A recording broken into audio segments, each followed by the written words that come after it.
से मैं अपनी बात शुरू करना चाहूंगा। एक बहुत अद्भुत व्यक्ति हुआ है। उस व्यक्ति का नाम था नसरुद्दीन, एक मुसलमान फकीर। एक दिन सांझ अपने घर के बाहर निकला था किन्हीं मित्रों से मिलने के लिए। द्वार पर ही बचपन का बिछड़ा हुआ एक साथी घोड़े पर से उतरा। 20 वर्षों बाद वो मित्र उसे मिला था। गले वे दोनों मिल गए, लेकिन नसरुद्दीन ने कहा कि तुम ठहरो घड़ी पर, मैं किन्हीं को वचन दिया हूं, उनसे मिलकर अभी लौट आता हूं। दुर्भाग्य की वर्षों बाद तुम मिले हो और मुझे अभी घर से जाना पड़ेगा, लेकिन मैं जल्दी ही लौट आऊंगा। उस मित्र ने कहा, तुम्हें छोड़ने का मेरा मन नहीं, वर्षों बाद हम मिले हैं, उचित होगा कि मैं भी तुम्हारे साथ चलूं। रास्ते में तुम्हें देखूंगा भी, तुमसे बात भी कर लूंगा, लेकिन मेरे कपड़े सब धूल से भरे हैं। अच्छा होगा अगर तुम्हारे पास दूसरे कपड़े हो तो मुझे दे दो। फकीर ने एक कपड़ा की जोड़ी बादशाह ने उसे भेंट की थी। सुंदर कोट था, पगड़ी की, जूते थे, वो अपने मित्र के लिए निकाल लाया। उसने उसे कभी पहना नहीं था, सोचा था कभी जरूरत पड़ेगी तो पहनूंगा। फिर फकीर था, वो कपड़े बादशाही थे, हिम्मत भी उसकी पहनने की पड़ी नहीं थी। मित्र ने जल्दी वे कपड़े पहन लिए। जब मित्र कपड़े पहन रहा था तब नसरुद्दीन को लगा कि ये तो भूल हो गई। इतने सुंदर कपड़े पहनकर वो मित्र तो एक सम्राट मालूम पड़ने लगा और नसरुद्दीन उसके सामने एक फकीर से बेकारी मालूम पड़ने लगा। रास्ते पर लोग मित्र की तरफ ही देखेंगे जिसके कपड़े अच्छे थे। लोग तो सिर्फ कपड़ों की तरफ ही देखते हैं और तो कुछ दिखाई नहीं पड़ता है। जिनके घर ले जाऊंगा वो भी मित्र को ही देखेंगे, क्योंकि हमारी आंखें इतनी अंधी हैं कि सिवाय कपड़ों के और कुछ भी नहीं देखती। उसके मन में बहुत पीड़ा होने लगी कि ये कपड़े पहना के मैंने भूल कर ली है। लेकिन फिर उसे ख्याल आया कि मेरा प्यारा मित्र है, वर्षों के बाद मिला है, क्या अपने कपड़े भी मैं उसको नहीं दे सकता हूँ? इतना मीन, इतनी क्षुद्र मेरी वृत्ति है, क्या रखा है कपड़ों में? समझाता हुआ वो अपने को चला, लेकिन रास्ते पर सारी नजरें उसके मित्र के कपड़ों पर अटक गई। रास्ते पर जिसने भी देखा वही गौर से देखने लगा। वो मित्र बड़ा सुंदर मालूम पड़ रहा। जब भी कोई उसके मित्र को देखता उसके मन में चोट लगती कि कपड़े मेरे हैं, और देखा मित्र जा रहा है। फिर अपने को समझाता कि कपड़े क्या किसी के होते हैं, मैं तो शरीर को तक अपना नहीं मानता, तो कपड़ों को अपना क्या मानना है, इसमें क्या हर्जा हो गया। समझाता बुझाता अपने को उस घर पहुंचा। भीतर जाके जैसे ही अंदर गया, परिवार के लोगों की नजरें उसके मित्र के कपड़ों पर अटक गई। फिर उसे चोट लगी, ईर्ष्या मालूम हुई, मेरे ही कपड़े हैं और मैं ही अपने कपड़ों के कारण दीन हो गया हूं, बड़ी भूल हो गई। फिर अपने को समझाया, फिर अपने मन को दबाया, फिर मित्र का परिचय दिया। घर के लोग पूछने लगे, कौन है ये? कहा, मेरे मित्र है बचपन के, बहुत अद्भुत व्यक्ति है, जमाल इनका नाम है। रह गए कपड़े, तो कपड़े मेरे हैं। घर के लोग बहुत हैरान हुए, मित्र भी हैरान हुआ, नसरुद्दीन भी कह के हैरान हुआ। सोचा भी नहीं था कि ये शब्द मुंह से निकल जाएंगे, लेकिन जो दबाया था वो निकल जाता है। जो दबाओ वो निकलता है, जो सप्रेस करो वो प्रकट होगा। इसलिए भूल के गलत चीज मत दबाना, अन्यथा जीवन सारी गलत चीज की अभिव्यक्ति बन जाती। घबरा गया बहुत, सोचा भी नहीं था कि निकल जाएगा। मित्र भी बहुत हतप्रभ हो गया। घर के लोग भी सोचने लगे, ये क्या बात कही। बाहर निकल के मित्र ने कहा कि क्षमा करो, मैं तुम्हारे साथ दूसरे घर में नहीं जाऊंगा। ये तुमने क्या बात कही? नसरुद्दीन की आंखों में आंसू आ गए, क्षमा मांगने लगा, कहने लगा, भूल हो गई, जवान पलट गई। जवान कभी भी नहीं पलटती है, ध्यान रखना। जो भीतर दबा हो वो कभी कभी जवान से निकल जाता है, जवान पलटती कभी भी नहीं। क्षमा कर दो, अब ऐसी भूल नहीं होगी। कपड़ों में क्या रखा है, लेकिन कैसे निकल गई ये बात?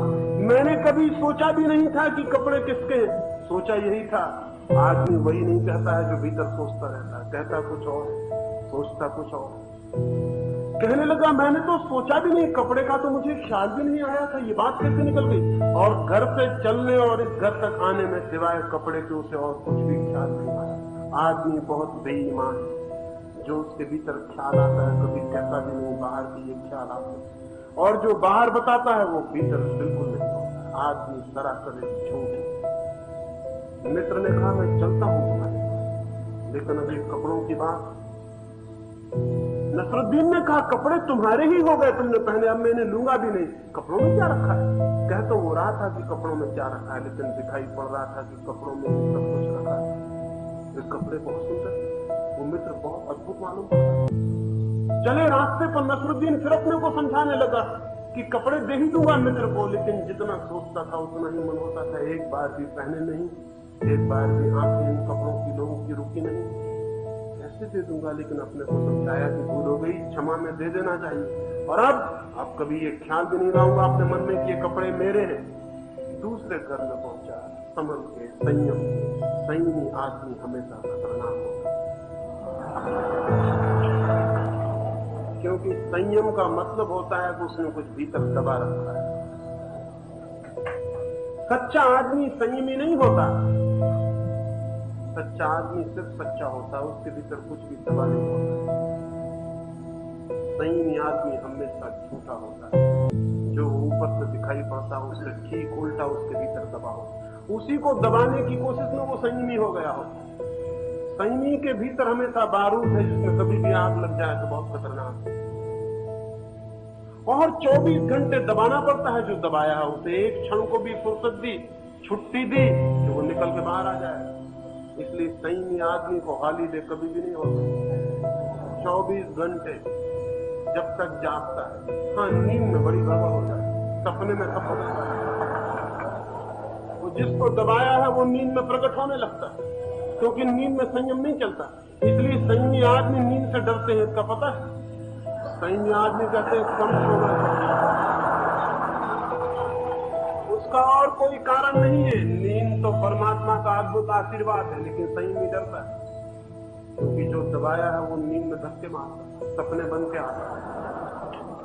किसी तरह संयम साधना करके वो बेचारा नसरुद्दीन उस घर में घुसा, दबाए हुए है मन में वे कपड़े ही कपड़े, कपड़े ही कपड़े। कह रहा है कि मेरे नहीं है, अब तो मित्र के ही है, लेकिन जितना ये कह रहा है कि मेरे नहीं है, मित्र के हैं, उतने ही वे कपड़े और ही मेरे मालूम पड़ रहे। मन को जिस बात के लिए इंकार करो, मन उसी की तरफ दौड़ता है। इंकार करो और मन दौड़ता है। इंकार बुलावा है, मन में ना का मतलब हाँ होता है, मन में भीतर ना का मतलब हाँ होता है। जिस बात को तुमने कहा नहीं, मन कहेगा हाँ यही। कपड़े मेरे हैं, मन कहने लगा, कौन कहता है कपड़े मेरे नहीं। और नसरुद्दीन की ऊपर की बुद्धि समझाने लगी कि नहीं, कपड़े तो मैंने दे दिए मित्र के। जब वे भीतर गए तब नसरुद्दीन कोई समझ ही नहीं सकता था कि भीतर कपड़ों से लगा। घर में जिसके पास ले गए थे, पति मौजूद था, सुंदर पत्नी मौजूद थी, उसकी आंखें एकदम कपड़ों पर कटी हुई। नसरुद्दीन को धक्का लगा, इस सुंदर स्त्री ने उसे भी कभी इतने प्रेम से नहीं देखा। पूछने लगी कौन है ये, कौन व्यक्ति है ये, कभी देखा नहीं। नसरुद्दीन ने कहा मेरे मित्र हैं, हालांकि कह रहा था, मालूम पड़ रहा था कि मेरे शत्रु हैं। कह रहा था मेरे मित्र हैं, लेकिन लग रहा था कि मेरे शत्रु इस दुष्ट को कहां साथ ले आए। जो देखो वही उसको देखा, और पुरुषों के देखने तक गनीमत थी, सुंदर स्त्रियां भी उसी को देख रही, तो फिर बहुत मुसीबत हो गई। मेरे मित्र हैं, बचपन के साथी हैं, बहुत अच्छे आदमी हैं, रह गए कपड़े, कपड़े उन्हीं के हैं, मेरे नहीं है।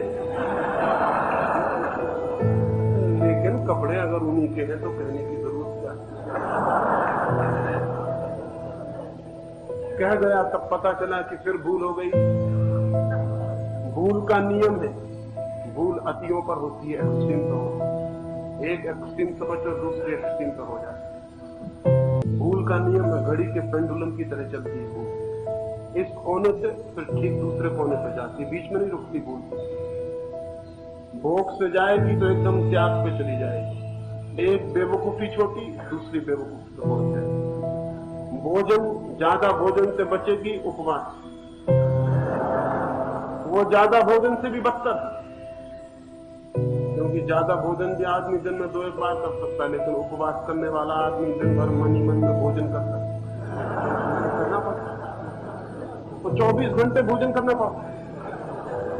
एक भूल से आदमी का मन बचता है, और दूसरे भूल पर मन जो है वो एक्सट्रीम्स में, अतियों में डूबता है। एक भूल की थी कि कपड़े मेरे हैं, अब दूसरी भूल हो गई कि कपड़े उसी के हैं, लेकिन एम्फेटिकली जब इतने जोर से कोई कहे कि कपड़े उसी के हैं तो साफ हो जाता है कि कपड़े उसके नहीं। ये बड़े मजे की बात है।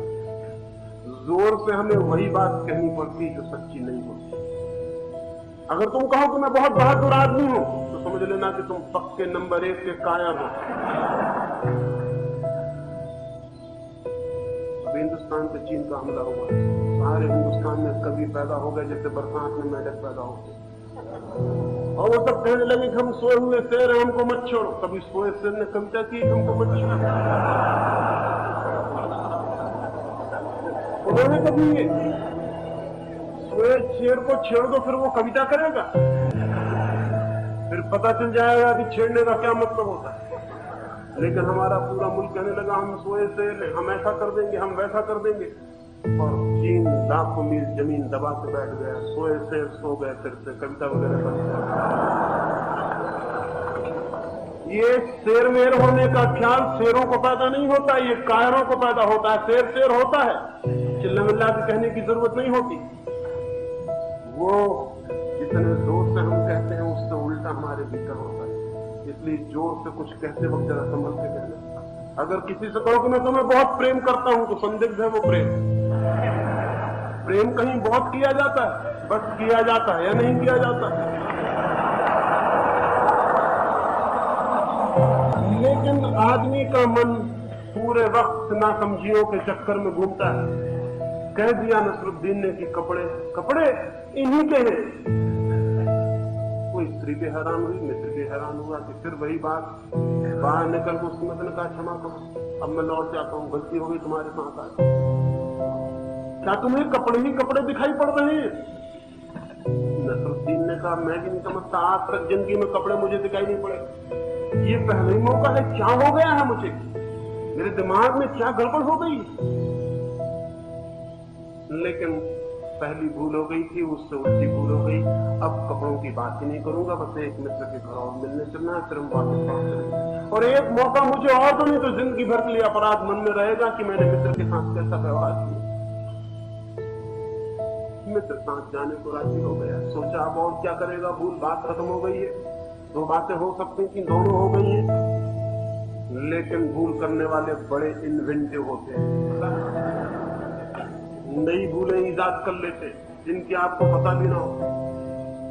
तीसरे मित्र के घर गए। अब की बार तो नसरुद्दीन अपनी छाती को दबाए पकड़े बैठा है कि कुछ भी हो जाए। लेकिन जितने जोर से किसी चीज को दबाओ वो उतने जोर ही मिलती है। जितने जोर से आप दबाते हो, जोर में जो ताकत आपकी लगती है वो उसी में चली जाती है जिसको आप दबाते हो। ताकत मिल गई उसे, अब वो दबा रहा है और पूरे वक्त पा रहा है कि मैं कमजोर पड़ता जा रहा हूं। वो कपड़े मजबूत हो जाए। कपड़े जैसी चीज भी जो इतनी मजबूत हो सकती है कि नसरुद्दीन जैसा ताकतवर आदमी हारा जा रहा है उसके सामने। जो किसी चीज से नहीं हारा था, आज साधारण से कपड़ों से हराए डालते हैं। वो अपनी पूरी ताकत लगा रहा है, लेकिन उसे पता नहीं है कि पूरी ताकत हम लगाते उसके खिलाफ है, जिससे हम भयभीत हो जाते हैं। और जिससे हम भयभीत हो जाते हैं उससे हम हार जाते हैं, उससे हम कभी नहीं जीत सकते। आदमी ताकत से नहीं जीतता, अभय से जीतता है, फियरलेस से जीतता है। ताकत से कोई आदमी नहीं जीतता। बड़े से बड़ा ताकतवर हार जाएगा अगर भीतर फियर है। हम दूसरे से कभी नहीं हारते, अपने ही भय से हारते हैं। ये ध्यान रहे, कम से कम मानसिक जगत में तो ये पक्का है कि दूसरा हमें कभी नहीं हराता, हमारा भय ही हमें हरा देता है। वो जितना भयभीत हो रहा है उतनी ताकत लगा रहा है, वो जितनी ताकत लगा रहा है उतना भयभीत हुआ जा रहा है, क्योंकि कपड़े छूटते नहीं, पीछे वो चक्कर काट रहे। तीसरे मकान के भीतर घुसा है वो आदमी, होश में नहीं है, वो बेहोश है। उसे न दीवारें दिख रही, न घर के लोग दिखाई पड़ रहे हैं, उसे वो कोट पगड़ी वही दिखाई पड़ रहा है। मित्र भी खो गया है, बस कपड़े हैं और वो लड़ रहा है। ऊपर से किसी को पता नहीं। जिस घर में गया फिर आंखें टिक गई वहीं उसके मित्रों के कपड़ों पर। पूछा कौन है ये? अब वो बुखार में है, अब वो नसरुद्दीन होश में, अब वो फीवर में। दमन करने वाले लोग हमेशा बुखार में जीते, कभी शांत नहीं होते। सप्रेशन जो है वो मेंटल फीवर है, वो मानसिक बुखार। दबा लिया है, बुखार पकड़ा हुआ है, हाथ पैर कप रहे हैं उसके। वो अपने हाथ पैर रोकने की कोशिश कर रहा है, लेकिन जितना रोकने की कोशिश कर रहा है वो उतने कप रहे हैं। उसने कहा कौन है ये? अब उसे खुद भी याद नहीं आ रहा है कि कौन है ये। सिर्फ कपड़े हैं, सिर्फ कपड़े हैं, सिर्फ कपड़े हैं, यही मालूम पड़ रहा है। लेकिन कहता है कि नहीं, जिससे बहुत मुश्किल पड़ रहा है उसे याद करने। कहा मेरे मित्र है, नाम है फला फला। रह गए कपड़े, तो कपड़े की बात ही नहीं करनी है किसी के भी हो, कपड़े की बात ही नहीं उठानी। लेकिन बात उठ गई। जिसकी बात न उठानी हो उसी की बात ज्यादा उठती है, जिसकी बात न उठानी हो उसी की बात ज्यादा उठती। ये छोटी सी कहानी जो मैंने कही, सेक्स की बात नहीं उठानी है और उसकी ही बात 24 घंटे नहीं किसी से बात करनी, लेकिन अपने से ही बात चलती। मत करो दूसरे से, तो खुद ही से करनी पड़ेगी बात। और दूसरे से बात करने में राहत भी मिल सकती है। खुद से बात करने में कोई रास्ते नहीं, कोल्हू के बैल की चले अपने भीतर ही घूमते रहो। सेक्स की बात नहीं करनी, टैबू, उसकी बात नहीं करनी, उसकी बात ही नहीं उठानी। माँ अपने बेटे के सामने नहीं उठाती, बेटा अपने बाप के सामने नहीं उठाता, मित्र मित्र के सामने नहीं उठाते। उठानी नहीं है बात। जो उठाते हैं वो अशिष्ट, और 24 घंटे वही बात चलती है, सबके मन में वही चलता है। ये सेक्स इतना महत्वपूर्ण नहीं है जितना कि बात न उठाने से महत्वपूर्ण हो गया है। ये सेक्स बिल्कुल महत्वपूर्ण नहीं है जितना कि हम समझ रहे हैं, लेकिन किसी भी व्यर्थ की बात को उठाना बंद कर दो, वो सबसे ज्यादा महत्वपूर्ण हो जाएगा।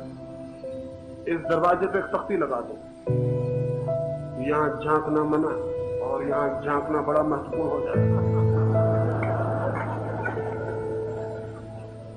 फिर चाहे आपकी यूनिवर्सिटी में कुछ भी हो रहा हो, आइंस्टीन आके गणित पे भाषण दे रहे हो, बेकार है। ये तख्ती महत्वपूर्ण है, यहीं झांकने की जरूरत होती है। हर विद्यार्थी यहीं चक्कर लगाने लगता। लड़के जरा जोर से लगाएंगे, लड़के जरा धीरे, बाकी चक्कर लगाएंगे। कोई बुनियादी फर्क नहीं है आदमी आदमी में। उनके मन में भी होगा कि क्या है इस तख्ती के भीतर। ये तख्ती एकदम अर्थ ले लेगी। हाँ, कुछ जो अच्छे लड़के लड़कियां नहीं हैं, वो आके सीधा देख के झांकने लगे, वो बदनामी उठाएंगे कि अच्छे लोग नहीं है। तख्ती जहां लगी थी कि नहीं झांकना है, ये वहीं झांक रहे। जो भद्र हैं, सज्जन हैं, अच्छे घर के हैं, इस तरह के वहम जिनके दिमाग में है, वो इधर से तिरछी आंखें किए हुए निकल जाएंगे। आंखें तिरछी रहेंगी, दिखाई तख्ती ही पड़ेगी वहां से, और तिरछी आंखों से जो चीज दिखाई पड़ती वो बहुत खतरनाक है। दिखाई भी नहीं पड़ती और दिखाई भी पड़ती है, देख भी नहीं पाते, मन में भाव भी रह जाता है देखना था। फिर वो जो पीड़ित जन यहां से तिरछे तिरछे निकल जाएंगे, वो इसका बदला लेंगे किससे? जो झांक रहे थे उनसे। गालियां देंगे उनको कि बुरे लोग हैं, अशिष्ट हैं, सज्जन नहीं है, असाधु हैं। ये किससे बदला ले रहे हैं? वो इस तरह मन को सांत्वना, कंसोलेशन जुटा रहे हैं कि हम अच्छे आदमी हैं इसलिए हमने झांक कर नहीं देखा, लेकिन झांक के देखना तो जरूर था। वो मन कहे चला जाए। काम होते होते अंधेरा गिरते गिरते वो आएंगे, क्लास में बैठ के पढ़ेंगे तब भी तख्ती दिखाई पड़ेगी, किताब नहीं। लेबोरेटरी में एक्सपेरिमेंट करते होंगे और तख्ती बीच बीच में आ जाएगी। सांझ तक वो आ जाएंगे। आना पड़ेगा आदमी के मन के नियम। इन नियमों का उल्टा नहीं हो सकता। हाँ, कुछ बहुत ही कमजोर होंगे, वो शायद नहीं आ पाए, तो रात सपने में उनको आना पड़ेगा। मन के नियम अपवाद नहीं मानते हैं, वहां एक्सेप्शन नहीं होता। जगत के किसी नियम में कोई अपवाद नहीं होता। जगत के नियम अत्यंत वैज्ञानिक, मन के नियम के उतने ही वैज्ञानिक। ये जो सेक्स इतना महत्वपूर्ण हो गया, ये वर्जना के कारण। वर्जना की तख्ती लगी है, उस उस वर्जना के कारण इतना महत्वपूर्ण हो गया है कि सारे मन को घेर, सारे मन को, सारा मन सेक्स के इर्द गिर्द घूमने लगा है। वो फ्रायड ठीक कहता है कि मनुष्य का मन सेक्स के आसपास ही घूमता है, लेकिन वो ये गलत कहता है कि सेक्स बहुत महत्वपूर्ण है इसलिए घूमता है। नहीं, घूमने का कारण है वर्जना, इंकार, विरोध, निषेध। घूमने का कारण है हजारों साल की परंपरा, सेक्स को टेबू, वर्जित, निंदित, गर्हित सिद्ध करने वाली परंपरा। सेक्स को इतना महत्वपूर्ण बनाने वालों में साधु संतों महात्माओं का हाथ है। उन्होंने तख्तियां लटकाई हैं वर्जना। ये बड़ा उल्टा मालूम पड़ेगा, लेकिन यही सत्य है और कहना जरूरी है। मनुष्य जाति को सेक्सुअलिटी की, कामुकता की तरफ ले जाने का काम महात्माओं ने ही किया है। जितने जोर से वर्जना लगाई है उन्होंने, आदमी उतने जोर से आतुर होकर भागने लगा। इधर वर्जना लगा दी है, उसका परिणाम यह हुआ है कि सेक्स रग रग से फूट के निकल पड़ा है। कविता, थोड़ा खोजबीन करो, ऊपर की राख हटाओ, भीतर सेक्स मिलेगा। उपन्यास, कहानी, महान से महान साहित्यकार की जरा राख झाड़ो, भीतर सेक्स मिलेगा। चित्र देखो, मूर्ति देखो, सिनेमा देखो, और साधु संत इस वक्त सिनेमा के बहुत खिलाफ, और उन्हें पता नहीं कि सिनेमा नहीं था, तो भी आदमी यही करता था। कालिदास के ग्रंथ पढ़ो, कोई फिल्म इतनी अश्लील नहीं बन सकती जितने कालिदास के वचन। उठा के देखो पुराना साहित्य, पुरानी मूर्तियां देखो, पुराने मंदिर देखो, जो फिल्म में खुदा है वो पत्थरों में खुदा मिलेगा। लेकिन आंख नहीं खुलती हमारी, अंधे की तरह पीटे चले जाते हैं लकीरों को। सेक्स जब तक दमन किया जाएगा और जब तक स्वस्थ खुले आकाश में उसकी बात न होगी, और जब तक एक एक बच्चे के मन से वर्जना की तख्ती नहीं हटेगी, तब तक दुनिया सेक्स के ऑब्सेशन से मुक्त नहीं हो सकती। तब तक सेक्स एक रोग की तरह आदमी को पकड़े रहेगा। वो कपड़े पहनेगा तो नजर सेक्स पर होगी, खाना खाएगा तो नजर सेक्स पे होगी, किताब पढ़ेगा तो नजर सेक्स पे होगी, गीत गाएगा तो नजर सेक्स पे होगी, संगीत सुनेगा तो नजर सेक्स पे होगी, नाचेगा तो नजर सेक्स पे होगी, सारी जिंदगी।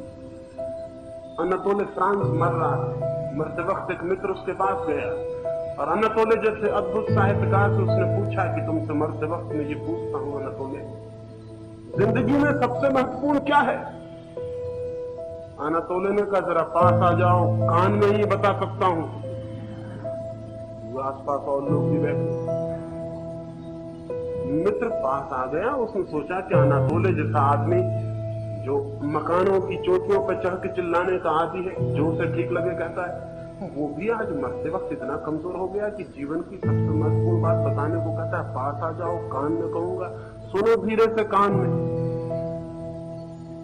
मित्र पास सरक आया, कान में अनतोले कान के पास ओठ ले आया, लेकिन कुछ बोला नहीं। मित्र ने कहा बोलते नहीं। अनतोले ने कहा तुम समझ गए हो गया, बोलने की क्या जरूरत? ऐसा मजा। और मित्र समझ गया और तुम भी समझ गए, नहीं हंसते नहीं, समझ गए ना, बोलने की कोई जरूरत नहीं है। क्या पागलपन है ये? कैसे मनुष्य को पागलपन की तरफ ले जाने का, मेड हाउस बनाने की दुनिया को कोशिश चल रही। इसका बुनियादी कारण यह है कि सेक्स को आज तक स्वीकार नहीं किया गया, जिससे जीवन का जन्म होता है, जिससे जीवन के बीज फूटते हैं, जिससे जीवन के फूल आते हैं, जिससे जीवन की सारी सुगंध, सारा रंग, जिससे जीवन का सारा रस है, जिसके आधार पर जीवन का पहिया घूमता है, उसको ही स्वीकार किया। जीवन के मौलिक आधार को अस्वीकार किया गया। जीवन में जो केंद्रीय था, परमात्मा जिसको सृष्टि का आधार बनाए हुए है, चाहे फूल हो, चाहे पक्षी हो, चाहे बीज हो, चाहे पौधे हो, चाहे मनुष्य हो, सेक्स जो है वो जीवन के जन्म का मार्ग है। उसको ही अस्वीकार कर दिया। उसकी अस्वीकृति के दो परिणाम हुए। अस्वीकार करते ही वो सबसे ज्यादा महत्वपूर्ण हो गया, अस्वीकार करते ही वो सर्वाधिक महत्वपूर्ण हो गया और मनुष्य के चित्त को उसने सब तरफ से पकड़ लिया। अस्वीकार करते ही उसे सीधा जानने का उपाय नहीं रहा, इसलिए तिरछे जानने के उपाय खोजने पड़े, जिनसे मनुष्य का चित्त विकृत बीमार होने लगा। जिस चीज को सीधे जानने के उपाय न रह जाए और मन जानना चाहता हो, फिर गलत उपाय खोजने पड़ते। मनुष्य को अनैतिक बनाने में तथाकथित नैतिक लोगों की वर्जनाओं का हाथ है।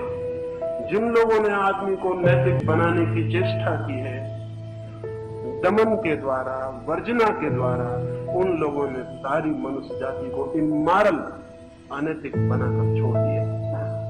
और जितना आदमी अनैतिक होता चला जाता है, उतनी उनकी वर्जना सख्त होती चली जाती है। वे कहते हैं कि फिल्मों में नंगी तस्वीर नहीं होनी चाहिए, वे कहते हैं पोस्टरों पर नंगी तस्वीर नहीं होनी चाहिए, वे कहते हैं किताब ऐसी होनी चाहिए, वे कहते हैं फिल्म में चुंबन लेते वक्त कितने इंच का फासला हो, ये भी गवर्नमेंट तय करेगी। वे ये सब कहते हैं, बड़े अच्छे लोग हैं, वे इसलिए कहते हैं कि आदमी अनैतिक ना हो जाए। और उनकी ये सब चेष्टाएं फिल्मों को और गंदा करती चली जाती है, पोस्टर और अश्लील होते चले जाते हैं, किताबें और गंदी होती चली जाती है। हाँ, एक फर्क रहता है, किताब के भीतर कुछ रहता है, ऊपर कवर कुछ और रहता है, इसका फर्क रहता है। और अगर ऐसा नहीं रहता तो लड़का गीता खोल लेता है, गीता के अंदर दूसरी किताब रख लेता है, उसको बाइबल का कवर चढ़ा लेता है उसको। कोई लड़का बाइबल पढ़ता है, अगर बाइबल पढ़ता हो तो समझना भीतर कोई दूसरी किताब। ये सब धोखा, ये डिसेप्शन पैदा होता है। विनोबा कहते हैं, तुलसी कहते हैं, अश्लील पोस्टर नहीं चाहिए।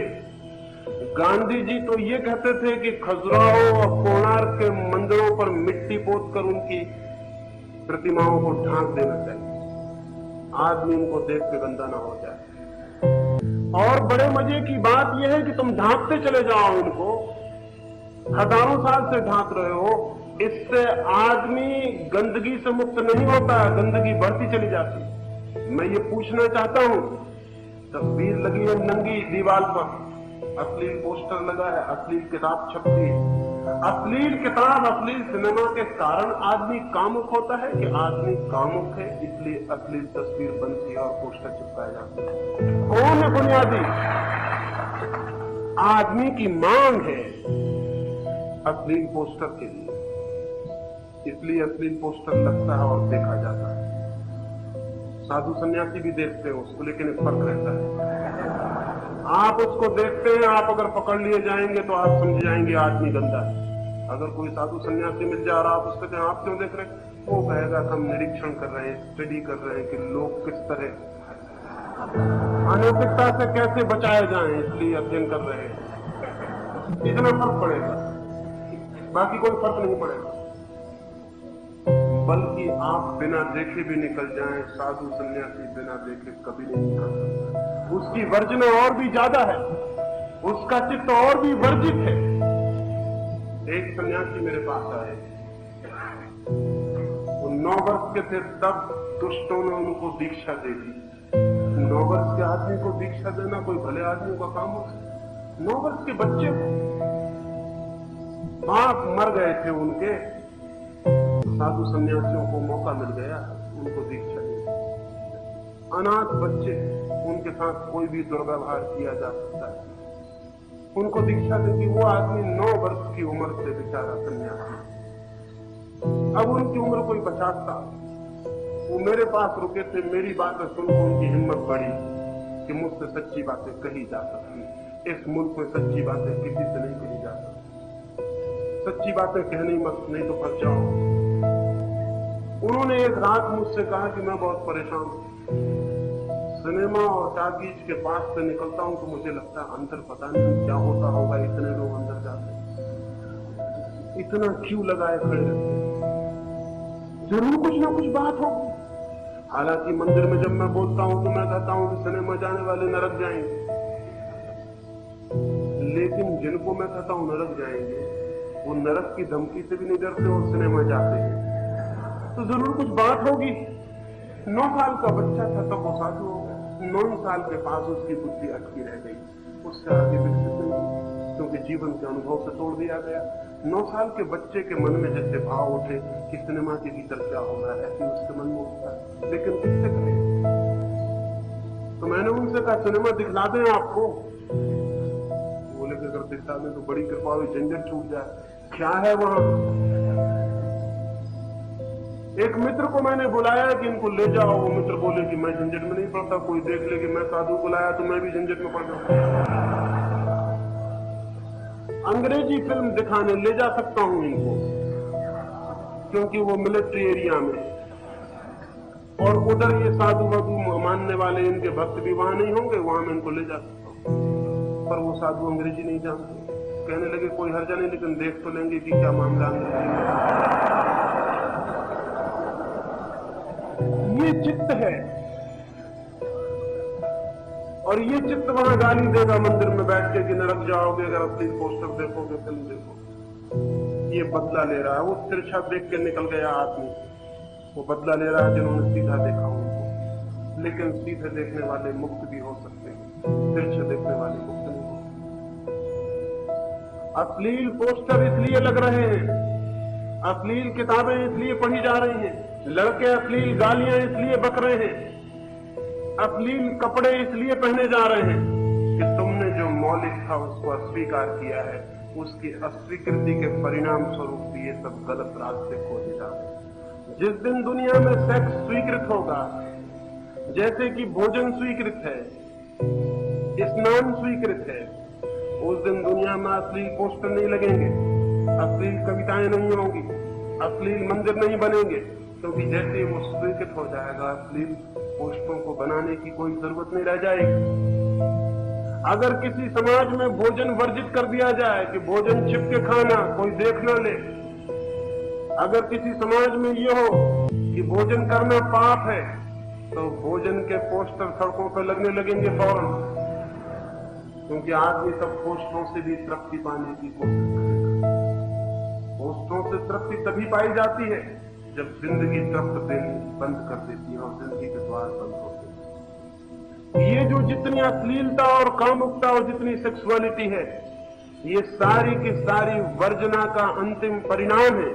और ये मैं आने वाले युवकों से कहना चाहता हूं कि तुम जिस दुनिया को बनाने में संलग्न होगे, उसमें सेक्स को वर्जित मत करना, अन्यथा आदमी और भी कामुक से कामुक होता चला जाएगा। ये बात मेरी बड़ी उल्टी लगेगी। मुझे तो लोग, अखबार वाले और नेतागण चिल्ला चिल्ला के घोषणा करते हैं कि मैं लोगों में काम का प्रचार कर रहा हूं। मैं लोगों को काम से मुक्त करना चाहता हूं, प्रचार वे कर रहे हैं।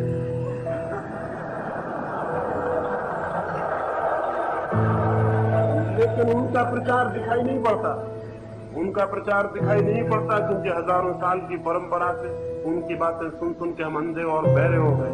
हमें ख्याल भी नहीं रहा कि वो क्या कह रहे हैं। मन के सूत्रों का, मन के विज्ञान का कोई बोध भी नहीं रहा कि वो क्या कर रहे हैं, क्या करवा रहे हैं। इसीलिए आज पृथ्वी पर जितना कामुक आदमी भारत में है, उतना कामुक आदमी पृथ्वी के किसी कोने में नहीं। मेरे एक डॉक्टर मित्र इंग्लैंड एक मेडिकल कॉन्फ्रेंस में भाग लेने गए। हाइड पार्क में उनकी सभा होती थी, कोई 500 डॉक्टर इकट्ठे, बातचीत चलती थी, खाना पीना चलता था। लेकिन पास की एक बेंच पर एक युवक और एक युवती गले में हाथ डाले अत्यंत प्रेम में लीन, आंख बंद किए बैठे थे। मित्र के प्राणों में बेचैनी होगी, भारतीय प्राण चारों तरफ झांक झांक के। अब खाने में उनका मन न रहा, अब चर्चा में उनका रस न रहा। वो बार बार लौट लौट उस बेंच की तरफ देखने लगे और मन में सोचने लगे पुलिस क्या कर रही है, इनको बंद क्यों नहीं करते। ये कैसा अश्लील देश है। लड़के और लड़की आंख बंद किए चुपचाप 500 लोगों की भीड़ के पास ही बेंच पर बैठे हुए प्रेम प्रकट कर रहे हैं। क्या हो रहा है, ये बर्दाश्त के बाहर है, पुलिस क्या कर रही है। बार बार वहां देखने का मन।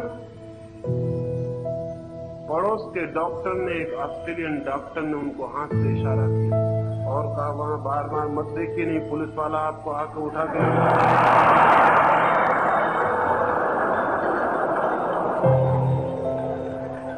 ये अनैतिकता का सबूत है। ये उन दो व्यक्तियों की अपनी जिंदगी की बात, और वे दोनों व्यक्ति इसलिए 500 लोगों की भीड़ के पास भी शांति से बैठे हैं क्योंकि वे जानते हैं कि यहाँ सज्जन लोग इकट्ठे हैं, कोई देखेगा नहीं, किसी को क्या प्रयोजन। आपका ये देखना बहुत गर्हित, बहुत अशोभन, असित, जेंटलमैनली नहीं, अच्छे आदमी का सबूत नहीं। आप वहां बार बार आप 500 लोगों को नहीं देख रहे, कोई फिक्र नहीं कर रहा, क्या प्रयोजन है किसी को। ये उनकी अपनी बात है। और दो व्यक्ति इस उम्र में प्रेम करें तो पाप क्या है, और प्रेम में वे आंख बंद करके पास पास बैठे तो हर्ज क्या है। आप क्यों परेशान हो रहे हैं, न तो वे आपके गले में हाथ डाले हुए हैं।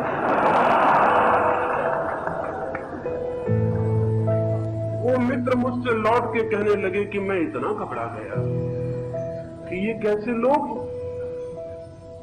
लेकिन धीरे धीरे उनकी समझ में ये बात पड़ी कि गलत वे ही थे। हमारा पूरा मुल्क एक दूसरे के दरवाजे में की होल रहता ना, उसमें से झांक रहा है कहां क्या हो रहा है,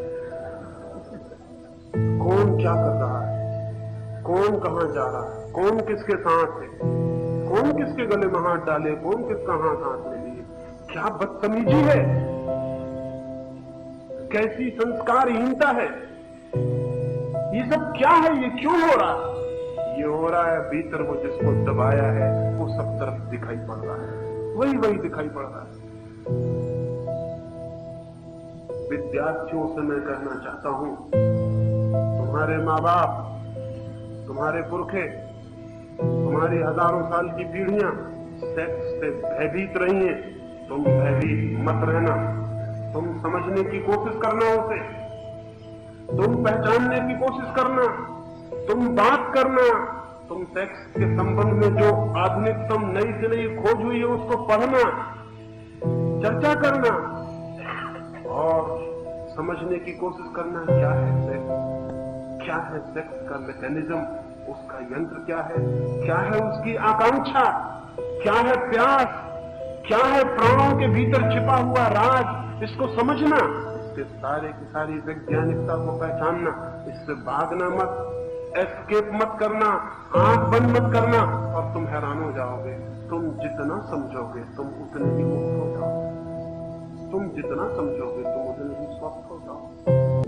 तुम जितना सेक्स के फैक्ट को समझ लोगे उतना ही सेक्स के फिक्शन से तुम्हारा छुटकारा हो जाएगा। तथ्य को समझते ही आदमी कहानियों से मुक्त हो जाता है, और जो तथ्य से बचता है वो कहानियों में भटक जाता है। कितनी सेक्स की कहानियां चलती है, कोई मजाक ही नहीं है, और बस एक ही मजाक है हमारे पास कि हम सेक्स की तरफ इशारा करें और हंसें। जो आदमी सेक्स की तरफ इशारा करके हंसता है वो आदमी बहुत ही क्षुद्र है। सेक्स की तरफ इशारा करके हंसने का क्या मतलब, इसका मतलब है आप समझते नहीं। बच्चे तो बहुत तकलीफ में हैं, कौन उन्हें समझाए, किससे वे बातें करें, कौन सारे तथ्यों को सामने रखे। उनके प्राणों में जिज्ञासा है, खोज है, लेकिन उसको दबाए चले जाते हैं, रोके चले जाते हैं। उसके दुष्परिणाम होते हैं, जितना रोकते हैं उतना मन वहां दौड़ने लगता है, और इस रोकने और दौड़ने में सारी शक्ति और ऊर्जा नष्ट हो जाती है। ये मैं आपसे कहना चाहता हूं, जिस देश में भी सेक्स की स्वस्थ रूप से स्वीकृति नहीं होती उस देश की प्रतिभा का जन्म ही नहीं होता। पश्चिम में 300 वर्षों में जो जीनियस पैदा हुआ है, जो प्रतिभा पैदा हुई है, वो सेक्स के तथ्य की स्वीकृति से पैदा हुई है। जैसे ही सेक्स स्वीकृत हो जाता है तो जो शक्ति हमारी लड़ने में नष्ट होती है वो शक्ति मुक्त हो जाती है, वो रिलीज हो जाती है। उस शक्ति को हम रूपांतरित करते हैं पढ़ने में, खोज में, आविष्कार में, कला में, संगीत में, साहित्य में। और अगर वो शक्ति इसी में उलझी रह जाए, अब सोच लो कि वो आदमी जो कपड़ों में उलझ गया था नसरुद्दीन, वो कोई विज्ञान के प्रयोग कर सकता था बेचारा, कि वो कोई साहित्य का सृजन कर सकता था, कि कोई मूर्ति का निर्माण कर सकता था। वो कुछ भी करता, कपड़े ही कपड़े चारों तरफ घूमते रहते। भारत के युवक के चारों तरफ सेक्स घूमता रहता पूरे वक्त, और इस घूमने के कारण उसकी सारी शक्ति इसी में लीन और नष्ट हो जाती है। जब तक भारत के युवक की सेक्स के इस रोग से मुक्ति नहीं होती, तब तक भारत के युवक की प्रतिभा का जन्म नहीं हो सकता। जिस दिन इस देश में सेक्स की सहज स्वीकृति हो जाएगी, हम उसे जीवन के एक सत्य की तरह अंगीकार कर लेंगे, प्रेम से, आनंद से, निंदा से नहीं, घृणा से नहीं। और निंदा घृणा का कोई कारण नहीं है, वो जीवन का अद्भुत रहस्य है, वो जीवन की अद्भुत मिस्ट्री है। उससे कोई घबराने की, भागने की जरूरत नहीं। जिस दिन हम इसे स्वीकार कर लेंगे, उस दिन इतनी बड़ी ऊर्जा मुक्त होगी भारत में कि हम आइंस्टीन पैदा कर सकते हैं, हम न्यूटन भी पैदा करेंगे, हम भी चांद तारों की यात्रा करेंगे। लेकिन अभी हम कैसे करें? लड़के लड़कियों के स्कर्ट के आसपास परिभ्रमण करें कि चांद तारों पर जाएं। लड़कियां 24 घंटे अपने कपड़ों को चुस्त चुस्त करने की कोशिश करें कि चांद तारों का विचार करें। ये नहीं हो सकता। ये सब सेक्सुअलिटी के रूप है, लेकिन हमें दिखाई नहीं पड़ता। कपड़ों का चुस्त चुस्त होते चले जाना सेक्सुअलिटी का रूप है। हम शरीर को नंगा देखना और दिखाना चाहते हैं, इसलिए कपड़े चुस्त चुस्त होते चले जाते। सौंदर्य की बात नहीं है ये, क्योंकि कई बार चुस्त कपड़े शरीर को बहुत बेहुदा और भोंडा बना देते। हाँ, किसी शरीर पर चुस्त कपड़े सुंदर भी हो सकते हैं, किसी शरीर पर ढीले कपड़े सुंदर हो सकते हैं। और ढीले कपड़ों की शान ही और है, ढीले कपड़ों की गरिमा और है, ढीले कपड़ों की पवित्रता और है।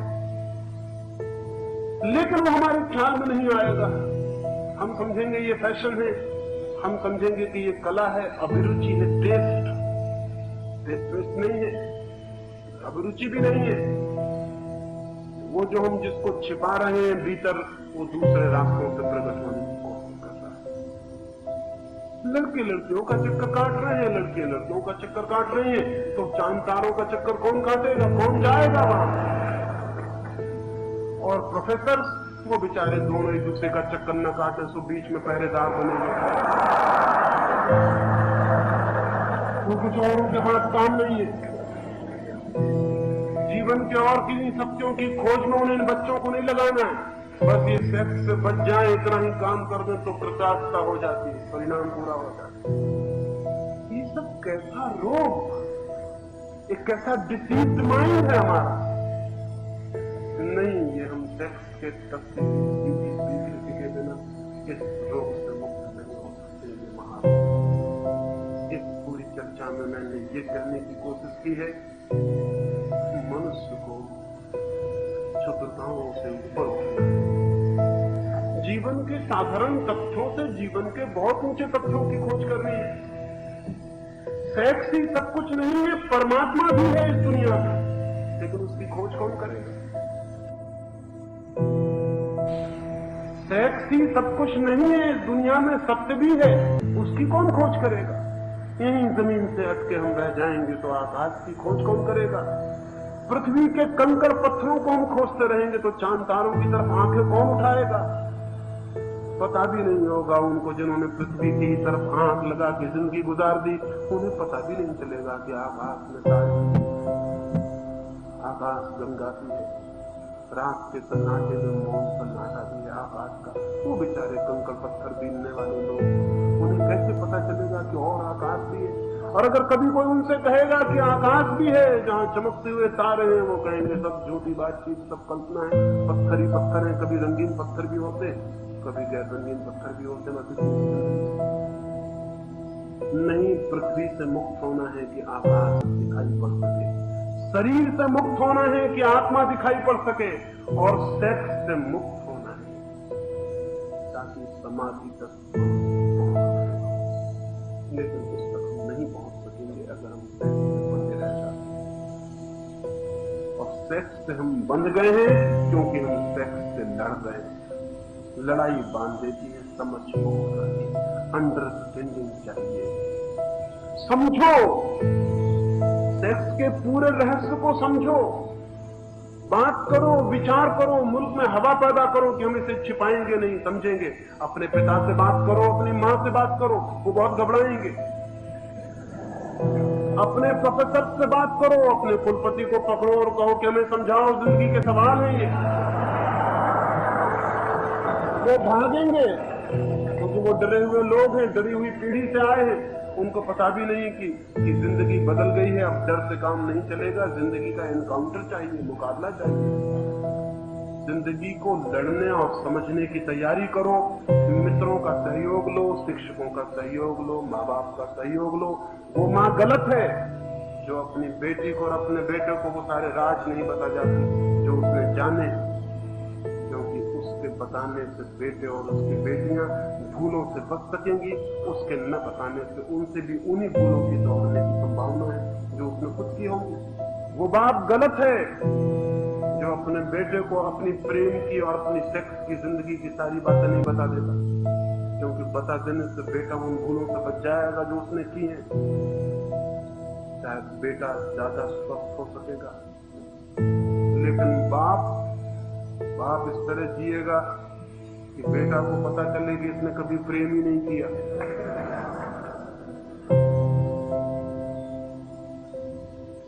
वो इस तरह खड़ा रहेगा, आंखें पत्थर की बना के कि इसकी जिंदगी में कभी कोई औरत इसे अच्छी ही नहीं लगी।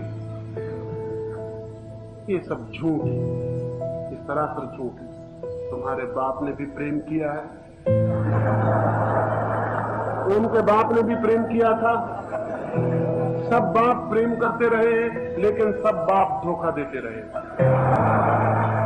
तुम भी प्रेम करोगे और बाप बन के धोखा दोगे। ये धोखे की दुनिया अच्छी नहीं। चीजें साफ और सीधी होनी चाहिए। जो बाप ने अनुभव किया है वो बेटे को दे जाए, जो माँ ने अनुभव किया है वो बेटे को दे जाए।